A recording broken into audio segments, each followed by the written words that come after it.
Herkese merhabalar. Bugün sizlere birbirinden güzel 3 tarif hazırladım arkadaşlar. İnanılmaz bir tepeden tırnağa bakım oluşturuyor. Porselen etkisinde olacaksınız. Vücudunuzdaki çatlaklar, sarkmalar, yüz sarkmaları, derin kırışıklıklar. Tarife geçmeden önce lütfen kanala abone olup videoyu beğenmeyi unutmayın. Isıya dayanıklı bir kabın içerisine 1 tatlı kaşığı Türk kahvesi ekliyoruz.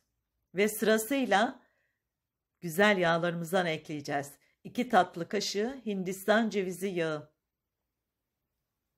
Cildimi beslesin, cildime nem versin diye. Ve şimdi 1 çay kaşığı üzüm çekirdeği yağı. Ben üzüm çekirdeği yağını gerçekten çok seviyorum arkadaşlar. Cildime inanılmaz bir bakım yapıyor ve cildimin hücrelerini yeniliyor. 1 tatlı kaşığı tatlı badem yağı ekliyorum.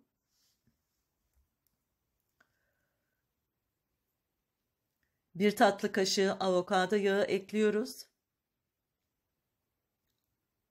Ve son olarak da 1 yemek kaşığı dolusu zeytinyağı ekliyorum. Hem kremimin ömrü uzun olsun hem de vücuduma nem versin diye. Ve şimdi bunları benmari usulü olarak çözülmesini sağlıyorum arkadaşlar. Kremimiz bu kadar kolay ve rahat hazırlanıyor. Bu kaba aktardıktan sonra bunu sıcakken hemen aktarıyorum. Hiç süzmüyorum posasıyla birlikte. Vücuduma çünkü bir arındırma yapıyor. Ölü hücreleri temizliyor.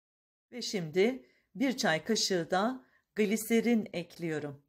Şöyle cildime bakım yapsın, lekelerimi onarsın, tedavi etsin diye iyi bir karıştırıyorum. Ve üzerine kapak kapatmadan bunu kendi halinde soğuması üzere bir kenarda bekletiyorum. Şimdi birinci aşama bu kremimiz hazır arkadaşlar. Bunu soğuması için beklerken şimdi geliyor yüzümüz için gençleştirici, gençlik iksiri olan krem tarifi. Öncelikle kendinize her zaman yaptığınız kahveden biraz farklı olacak. Ama şekersiz yapıyoruz yine. 1 tatlı kaşığı ne ekledim? Tabii ki Türk kahvesi. Şöyle 1 tatlı kaşığı Hindistan cevizi unu. Hindistan cevizi unu yoksa pasta ve böreklerde kullandığınız Hindistan cevizi tozu da olabilir ya da eklemeye de bilirsiniz. Şöyle 1 fincan da su ekliyorum. Tamamen karıştırıyorum bunu. Şimdi Hindistan cevizi unu etkisiyle kahvem yoğunlaşıyor ve koyu bir kıvam alıyor. Bu kremin etkilerine gelince bunu komple göz çevresi dahil olarak uygulayabiliyorsunuz bu kremi. Göz kapağı düşüklükleri, göz altı morlukları, kas ayağı kırışıklıkları, boyun ve dekoltedeki meydana gelen sarkmalar, kırışıklıklar, işte bunlar için harika etkileri olacak.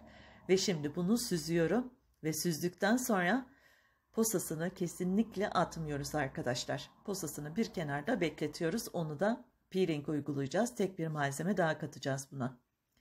Ve şimdi burada 1 kahve fincanı gül suyu ekliyorum ben. Şayet gül suyu sevmiyorsanız ya da elinizde yoksa normal su da ekleyebilirsiniz. Şimdi bunu ekliyorum. Ve şimdi evinizde bulunan herhangi bir nişastadan 1,5 tatlı kaşığı ekleyin buraya. Ve son olarak da 1 çay kaşığı Hindistan cevizi yağı ekleyeceğiz. Kaz ayakları, göz çevresi kırışıklıkları, derin çizgiler, ağız etrafındaki o kırışıklıklar, yanak ve gıdı sarkmaları. Hani dekoltede vardır böyle buruşukluk, kırışıklık. İşte bu problemleriniz bile varsa bunlar için gerçekten sayısız faydaları olacak bu kremin. Önce ocakta benmari usulü yapmadan evvel şöyle bir karıştırdım. Nişastayla kahve iyice birbirine geçsin diye. Bunu bu şekilde benmari usulü olarak yapın arkadaşlar. Pişirme işlemi yapmayın. Hani tek başına bu şekilde hazırlarsanız kreminiz çok daha güzel olacak. Ve şimdi bunu koyu bir kıvam alana kadar bu şekilde ocağımda ara ara karıştıra karıştıra kıvam almasını bekliyorum.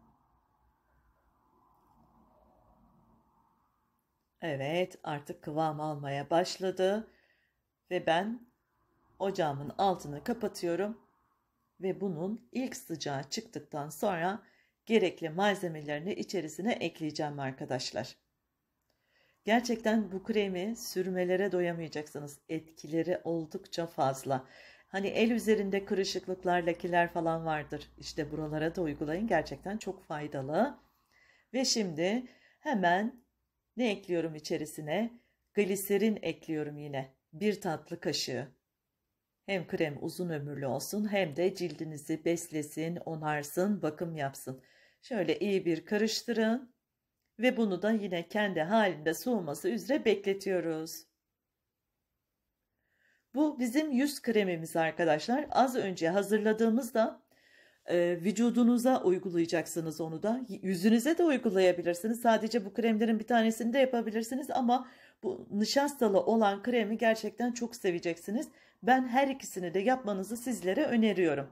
Bu arada Instagram hesabım Türkan Yellowstone. Buradan da takip ederseniz memnun olurum.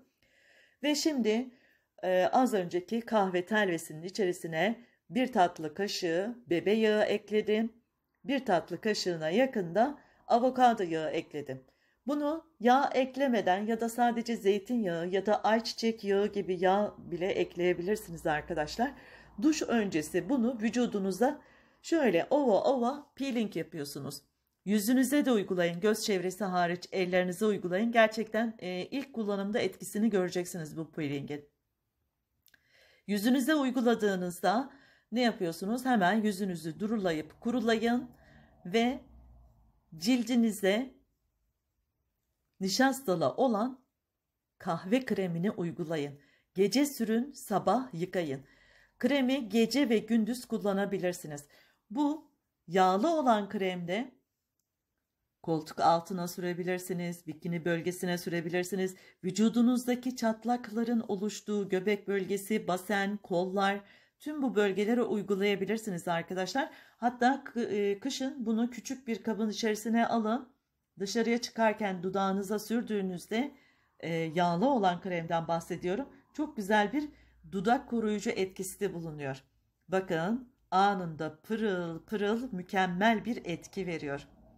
Evet arkadaşlar, bu hazırlamış olduğumuz malzemeleri buzdolabında tam 10 güne kadar cam ya da porselen kapaklı olması gerekiyor. Böyle bir kabınızın içerisinde muhafaza edebilirsiniz. Temizlenmiş cilde uygulayın lütfen. Evet, benim tarifim bugünlük bu kadar arkadaşlar. Umuyorum sizler de beğenir, uygular ve memnun kalırsınız. Lütfen kanalıma abone olmayı, videoları beğenmeyi ve tarifi tüm çevrenizle paylaşmayı unutmayın. Türkan Yellowstone'dan saygılar.